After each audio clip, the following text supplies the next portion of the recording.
sosok bermaterial logam dan plastik ini mencuri perhatian di tengah ribuan umat yang memadati perayaan Waisak Seci pada 10 Mei 2026 di Pantai Indah Kapuk.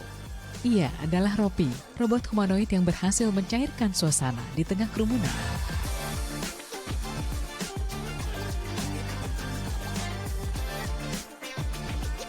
Memiliki kemampuan motorik yang halus, Ropi mampu melambaikan tangan, berpose, hingga bersalaman dengan pengunjung.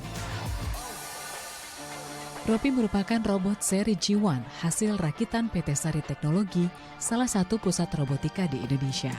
Kehadirannya di booth Dai TV menjadi magnet edukasi, di mana pengunjung diajak mengenal lebih dekat dengan ekosistem digital Dai TV Plus melalui interaksi langsung dengan kecerdasan buatan.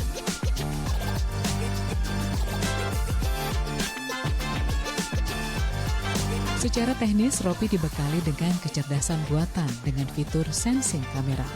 Sensor ini mampu mengenali ekspresi manusia secara real time, mulai dari perasaan senang hingga sedih. Hal inilah yang memungkinkan Ropi menciptakan interaksi sosial yang ramah dan aman, terutama saat berhadapan dengan anak-anak.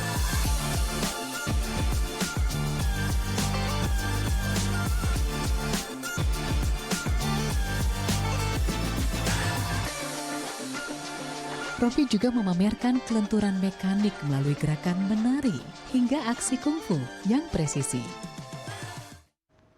Ya, untuk membahasnya lebih lanjut tentang Ropi ini, kita telah terhubung langsung dengan Yohanes Kurnia Wijaya selaku CEO PT Sari Teknologi Global. Kita langsung saja sapa. Selamat siang Pak Yohanes, apa kabar di sana Bapak? Selamat siang Pak, salam inovasi, sehat selalu. Oke, salam inovasi. Kalau kita lihat di tayangan tadi luar biasa, Ropi menjadi magnet bagi para warga ya, mencuri perhatian bagi para pengunjung di sana. Bagaimana perasaannya Pak Yohanes? Karyanya ini disambut antusias oleh warga. Ini pembelajaran bagi teman-teman dan masyarakat. Tentunya harapan kami adalah lebih daripada itu bahwa Ropi nanti bisa terjun menjadi teman, juga edukator, juga bisa menjadi companion bagi masyarakat. Itu harapan kami. Oke, saya juga ingin mengetahui, mungkin pemirsa di rumah masih banyak yang belum tahu ya, ini Ropi bisa apa saja? Karena kalau di tayangan tadi bisa salaman, kemudian bisa melambaikan tangan, kemudian bisa melakukan aksi kungfu juga ya. Ini bisa apa aja sebetulnya si Ropi ini, Pak Yohanes? Jadi pada dasarnya ini adalah jenis robot humanoid. Jadi robot humanoid ini dia mempunyai tingkat kebebasan bergerak itu sekitar 29 sampai dengan 35. Jadi yang di hadapan kita ini tingkat kebebasan itu artinya dia mampu bergerak sampai dengan tingkat kebebasan 32 sudut bergerak. Jadi dia cukup luas, bisa bermain kungfu, dia bisa juga melakukan aktivitas ya kan dengan tangannya juga seperti layaknya manusia. Jadi dia mampu nengok kanan, nengok kiri, dan bergerak segala macamnya. Lalu kemudian dia punya kemampuan multisensor. Jadi karena dia multisensor berarti dari kamera, lalu kemudian mikrofon, kemudian juga adalah LiDAR. Jadi dia bisa mengetahui keadaan sekitar dan memapping ruangan yang ada sehingga dia bisa bergerak dengan otomatis. Lalu kemudian terakhir adalah haptiknya. Jadi dia punya kemampuan untuk bisa merasakan genggaman tangan juga. Jadi hampir sama seperti manusia. Jadi kemampuannya cukup luas. Luar biasa. Kalau memiliki sensing yang tadi Pak Yohanes katakan, artinya apakah Ropi ini memiliki berbagai macam indera juga, seperti ada indera pendengaran, kemudian indera untuk melihat dari sensingnya itu, dan juga indera untuk berbicara, Pak Yohanes? Betul. Cuma satu yang nggak punya indera keenam ya. Jadi pada dasarnya dia mampu untuk bisa berbicara karena dia punya knowledge yang ditanamkan di edge computingnya, juga ditanamkan juga di servernya. Jadi kita punya ada dua, ada satu di edge computing dan kedua ada di server. Jadi semua pengetahuan mengenai gambar-gambar, semua pengetahuan mengenai suara-suara yang dia identifikasi.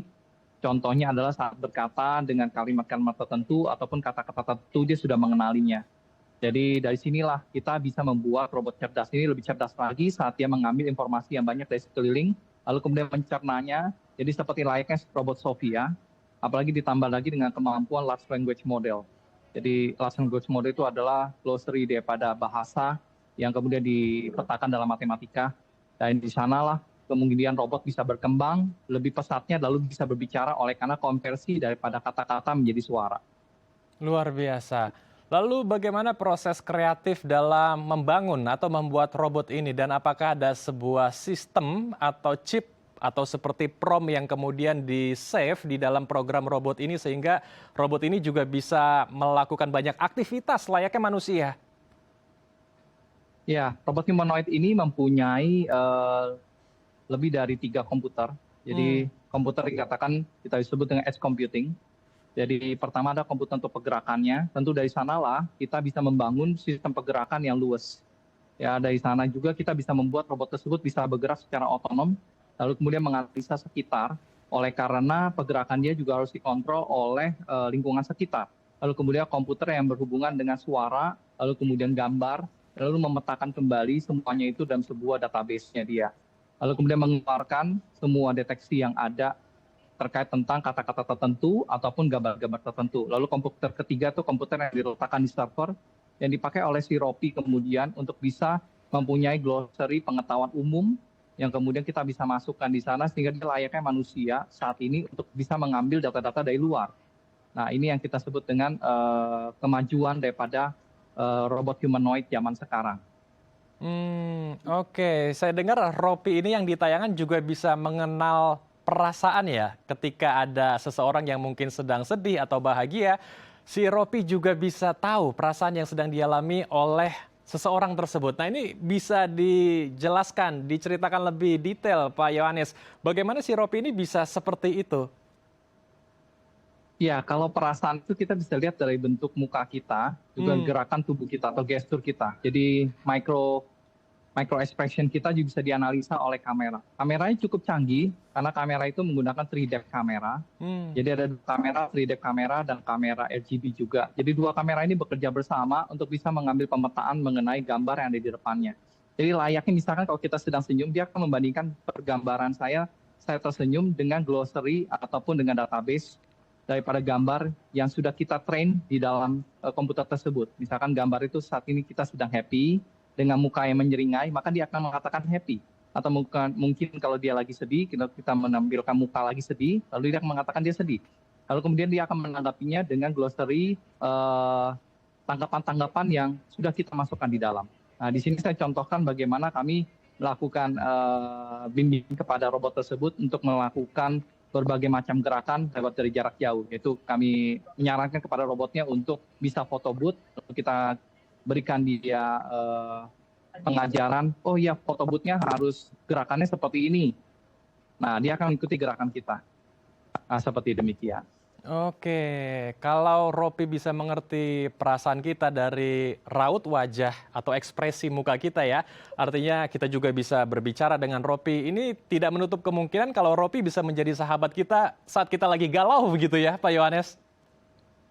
Itu benar. Dengan perkembangan AI sekarang, kita sudah bisa memberikan situasi-situasi yang ditrain di dalam sehingga AI bisa memberikan tanggapan kepada kita. Layaknya sekarang saat ini kita mempunyai ChatGPT, saat kita memberikan pertanyaan kepada large language model atau kita sebut dengan ChatGPT, lalu dia akan memberikan jawaban kepada kita. Nah, itu ada training-training yang sudah dilakukan. Nah, sekarang perbedaan cuma hanya merubah kata-kata tersebut menjadi suara. Lalu kemudian ditaruh di dalam robot, lalu dengan memadukan dengan gerakan. Nah, kemudian dia akan bisa berinteraksi dan dia layaknya seperti companion. Bahkan lebih daripada itu menjadi penasehat suatu saat. Tetapi satu hal lagi, AI ini berkembang dengan begitu pesat. Layaknya juga kita bisa menanamkan etika-etika AI, sehingga robot tersebut, apalagi kalau sudah digabungkan dengan robot, AI tersebut bisa menjadi suatu manfaat yang bergerak dalam suatu koridor. Oke, luar biasa. Saya penasaran bagaimana kemungkinan masa depan dunia robot kita ya. Apakah akan ada lapangan baru, lapangan pekerjaan baru maksud saya yang akan tercipta dan diisi oleh robot-robot di sana sehingga dunia robotik kita semakin maju. Pak Yohanes, tapi ditahan ya Pak, kita akan bahas usai jeda. Pemirsa, kami akan kembali usai jeda, tetap di Halo Indonesia.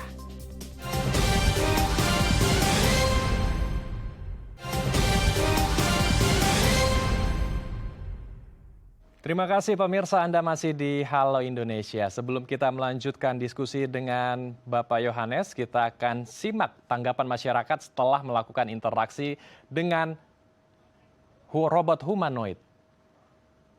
Ya, kaget banget karena ini pertama kali ngelihat yang ada di Indo ya. Biasa kayak lihat di sosmed di luar negeri doang. Jadi pertama kali lihat langsung lucu juga ya robotnya.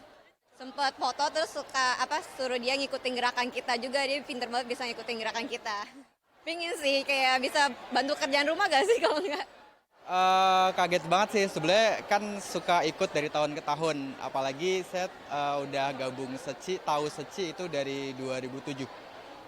Tuh, jadi makin kesini Seci makin berkembang hebat, makin berkembang pesat dan sepertinya banyak yang tahu juga di sini, khususnya anak-anak baru Gen Z dan yang lainnya kayak gitu sih.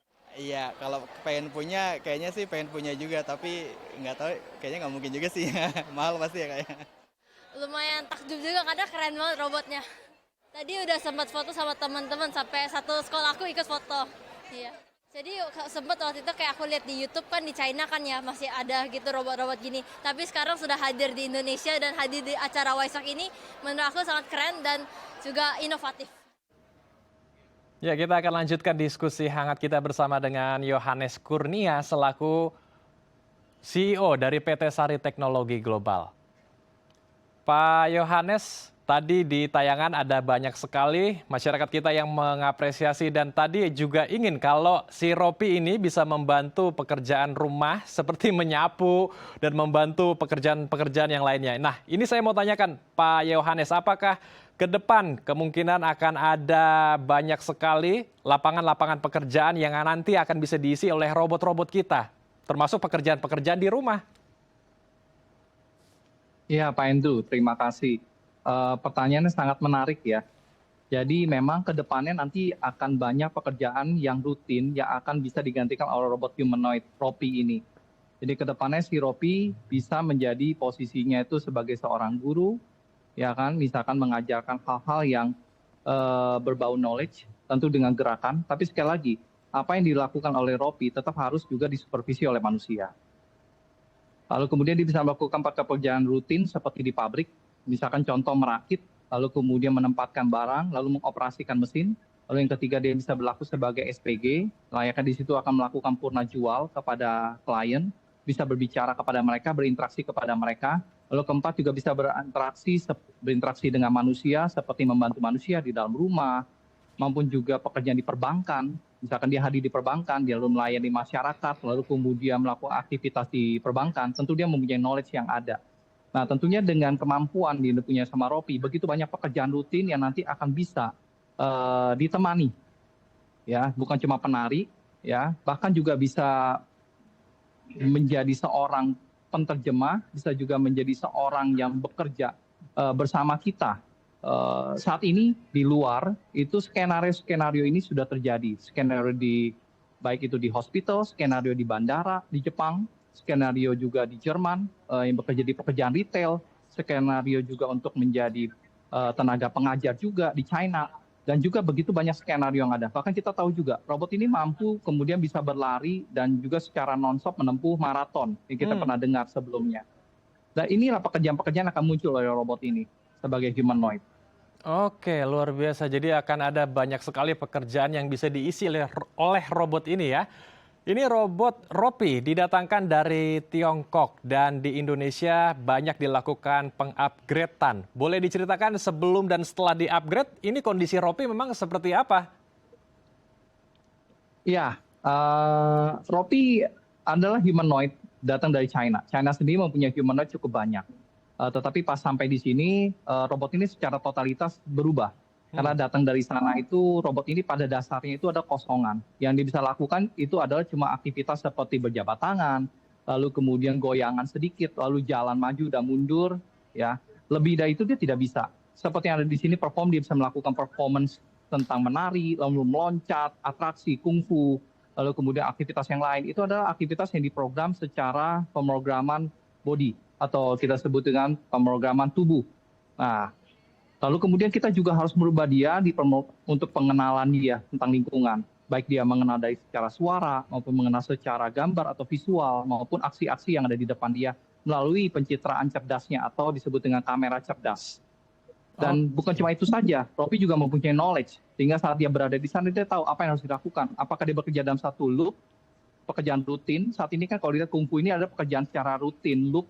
Setelah kungfu itu selesai, dia akan berhenti di sana. Atau Ropi akan bekerja dalam satu lingkungan cerdas di dalamnya. Dia bekerja sama dengan manusia atau kita sebut dengan kolaboratif robot.